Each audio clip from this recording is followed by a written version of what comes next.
Hi and welcome to PODKAPOY, ang podcast sa mga gikapoy. For today's episode, let's talk about quote-unquote kapuya oil. Insert lo-fi music here. Listen to the electric fan. Listen to the phone. Diba? Okay, magsugod na ta. Kabaw ka ng kapoy na kaayo, pero wakay choice, pero padayon. Katry mo na. Diba?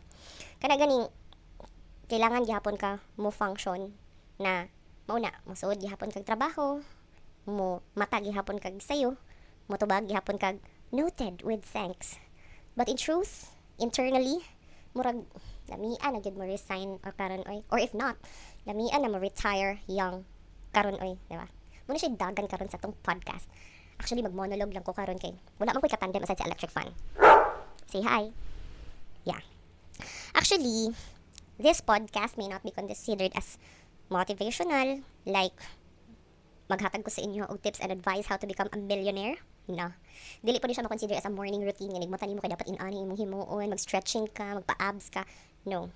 Kay honest to goodness lang ni siya nga podcast because if you were going to ask me and I'm going to ask you, my normal morning routine is mumata, palungon ng alarm sa cellphone, mag-overthink, mukape, mo survive.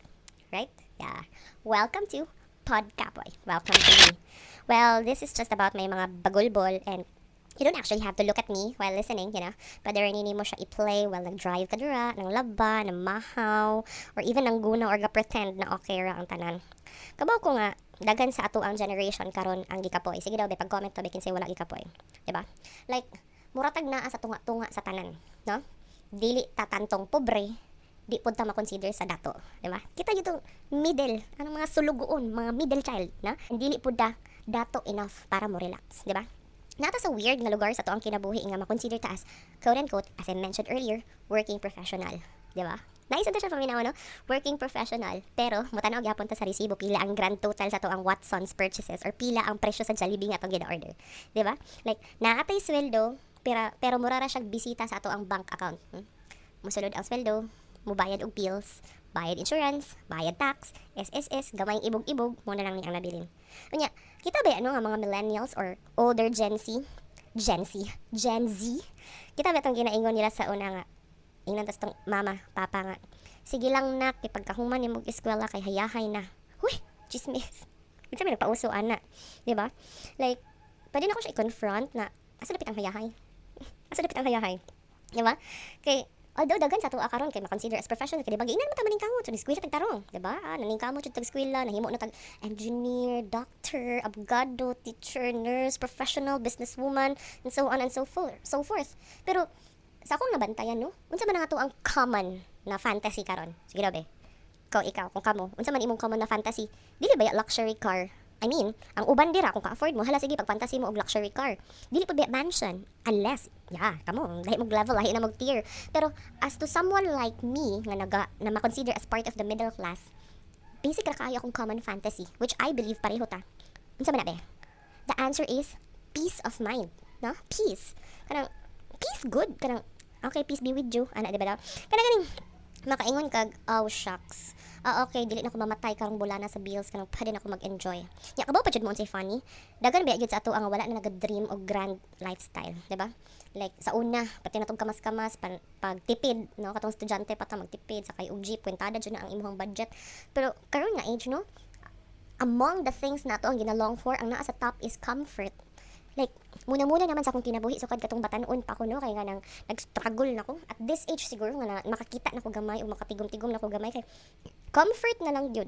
And maungdaghan gihapon sa tua, despite nga maka-afford na, still maintain to drive our second-hand cars unless lahi imong priority. But kung ako, I'm like, why would I let go of my second-hand car if it can drive me from this place to another? And if I'm going to buy, say for instance, a new car, what's the point? Iwa mo ko'y balay where I can park it. Diba? I mean, diba? Practical na kitang tanan karon. And some point, maingon po tag hashtag deserve na ko ni. Diba? Pero in what instances lang na makaingon tag deserve? Diba? Because it's not always, like it's not monthly nga naglaag ta. No. It's not even always that we buy a luxurious coffee from a coffee shop, di ba? Aminan ninyo, ala, unless everyday mo nagakape, ilara ko, di ba? Mo nang usahay makahuna-huna ta. Kana gani pangutan unta na mga family reunion nya. Moduol sa imo nga. Uy, kanang professional naman ka. Ana dayon. Unsa man, kanus amang ka mag-anak, di ba? Kanang wait lang. Wait lang po kasi dili gani ko ka-afford sa akong self. What more sa other life? Unless you would give me some. Charis. Pero di ba yun, Ana? So, sometimes, no, instead of like building a new family, dagan sa ato nga gusto na lang spoil lang atong existing family. Di ba? Kaya marami maka-feel ta og sense of purpose and gratitude. Hey, family, dara akong portion of it all. Di ba? I would want to make our life easy. Dara? Okay? Dara mag-splurge ta. Di ba?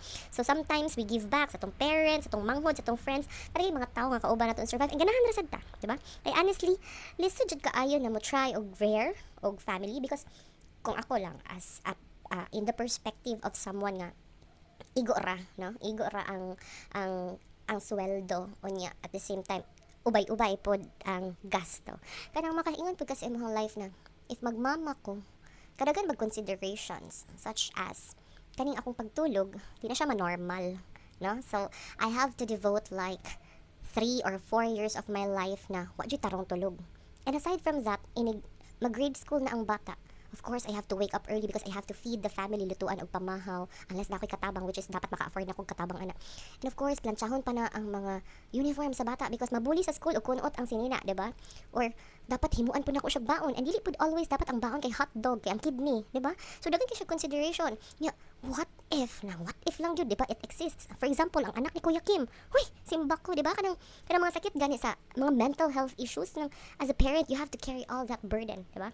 So, lisod jud nga magdala og lain nga kalag kanang bag-ong kalag, presko og labas nga kalag dianhi sa kalibutan mo nang before siguro as a responsible individual nga grabe na jud pagpaanto sa kalibutan sa ano lisod jud kaayo na mabuhi og usa ka tawo na pa jud yung politics. Oh my gosh, just ko ay react ko grabe yung politics karon, like they demand to be seen, they demand to be heard, they demand to be reacted upon even if you don't want to react anymore.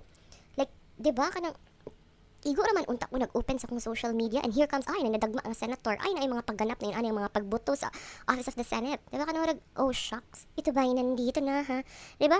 Unya, other than that, no, you are expected, like for example, ako sa akong profession, you are expected to react to the issue even if you don't even want to react to it, diba? Nya, moingon dayon na sila, dapat kabalo ka mo react, anak, kay kuan gud ka, dapat kabaw ka si dagan sa politika sa Pilipinas. Uy, Diyos ko, like, aside sa politics, i-mind pa jud nako na silang tanan, 'di ba? Like aside sa ako ang mga daily expenses ug sa akong pagpaningkamot nga mabuhi og masulbad ang problema sa uban kay mo manilabot sa akong trabaho kay i-mind pa jud nako ang politics. Like just me o marimar, 'di ba? Nga makahuna-huna na lang kita para asa pa di ay, 'di ba? Nabot ta ani nga level sa atong life para asa jud di ay atong pagkamas-kamas. Para kanino ba talaga tayo bumabangon at nagkamas-kamas, 'di ba? Like once we reach that part of savings or that type of car or house or wealth. Kanang for example, the moment you reach that dream, say for instance, ang imo lang dream is very simple to buy that laptop. And then now that you have that laptop, what's next? Diba? You always crave for more. So until when? When is the richest? Kanus ano ko ma-achieve ang superlative level? Kanus ako mahimong famous? Do I really need to be famous? Ingon ana siya. And someday makaingon na lang punta or at some time makaingon na lang punta. Maybe ang purpose lang dyan ako sa life kay mahimog sagbot. Maybe ang purpose na ako sa life kay mahimog basura sa dagat. Kaya ganing, kung ako lang, no, maybe the greatest purpose in life is not to become the richest or the superlative level of yourself, but maybe it's for you to understand that you'll only achieve peace when you become peaceful, charet. When you become content, no? Kaya ganing, maybe most of us, millennials or older Gen Zs, naabot na tag-in-ani na level of kapoy. Kaya kita na po yung nag-set sa tong expectations sa tong self. Maybe lang. Like, to try to be motivational in this bagulbol rant PODKAPOY. Kuan, ako ang na-realize is maybe need datog pahuway, no? Kay gikapoy man ta. In relation to kapoy, the easiest and the best way to relieve ourselves from the kapoy is to pahulay gamay. Yeah. Katawa daghan. Nya, bagulbol pug daghan, 'di ba? Yeah. Nabot ko sa stage sa ko life before I end this bagulbol. Nga, what if mag-retire ko early? Well, number one, dili ko ka-afford. But what if ka-afford ko? No, what if ka-afford ko? nag-retire ko early. Then what's next? Sa akong himuon, mangguna, diba? Kasi pulos sa akong giiskwilahan. Kung at the end of the day, ako arang self, ako ang iserve. So, the realization comes na, maybe, naningkamot ko og taman. Not because I have to serve my splurges, my expenses, but maybe because someone else needs me. Like my family, my nieces, or someone else, diba? So, mo na to siya. If gikapoy ka, pahuway. If gikapoy ko, malamang pahulay, matog na pagkukaran. And, bagulbo lang. Na, yeah, pahungaw na pod, sunod padayo na pod. Yan na lang siya. Life, as they say, is short. So, let's not make it shortest. Pahulay, good night.